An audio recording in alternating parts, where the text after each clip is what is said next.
Omega-3 is essential for our body and usually the reason why people recommend eating more fish. However, fish isn't the only and arguably not the best source of omega-3 fatty acids in our diet. That's why in today's video I'll be sharing the 3 best sources of omega-3 in a vegan diet, as well as things you should know about omega-3s. I have put chapters in this video so you can skip around and watch what interests you the most. Let's get started. Types and differences of omega-3 fatty acids. Plant-derived omega-3s come in the form of ALA, which is arguably the only essential omega-3 fatty acid because our body can't synthesize ALA by itself. Now you might have heard about EPA and DHA, which are really important for our brain health, and these are most often the most talked about omega-3 fatty acids. However, what people usually don't know is that if you consume enough plant-derived omega-3 in the form of ALA, our body can synthesize it to longer chain omega-3 fatty acids, which then turns out to be DHA and EPA. At least so the theory. But does it actually work? It turns out, yes. The EPIC study found out that women who consumed a vegan diet had more long-chain omega-3 fatty acids in their blood compared to fish and meat eaters, even though the vegans didn't eat direct sources of DHA and EPA. So now what are the 3 top sources of omega-3s in a plant-based diet? Number 3.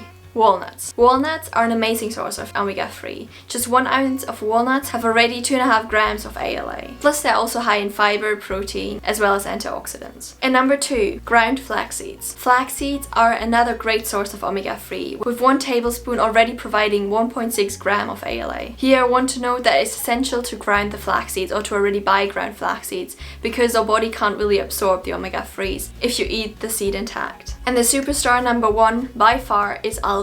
That's where the fish gets its omega-3 from. That's why you find that the most omega-3 supplements for vegans are based on algae, because they can without doubt compete with fish oil supplements. Although I would make sure that if I get an algae supplement that it's actually heavy metal tested. Signs of omega-3 deficiencies. Now if you're eating fish or relied on plant-based sources of omega-3, how can you tell that you run into deficiencies? It's important to note that omega-3s are essential and not getting enough can lead to several health problems. Some of the documented deficiency signs are dry skin, brittle hair, fatigue, poor memory, as well as a weakened immune system. Why fish isn't optimal? First, theoretically, fish is a great source of omega-3 fatty acids, but it might not be the optimal source. Because if you eat fish, you're more likely to consume also heavy metals, and antibiotics if they are farmed, and microplastics if they're wild caught. And all these things can be harmful to our health. Also, the overfishing in our oceans has led to a decline in fish populations, which makes eating fish a very unsustainable option. Recognizing all that makes the decision to choose other sources of omega-3 easier.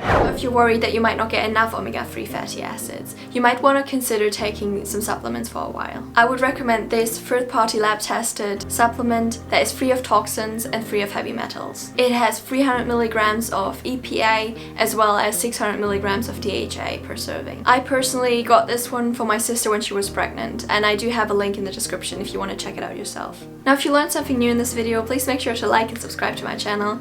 And if you're curious about a vegan lifestyle or you're already vegan and want to know more about the short and long-term health benefits, I made a video about really impressive things that can happen to you if you're eating a whole food plant-based diet. So check that out and stay healthy. I see you next time. Bye!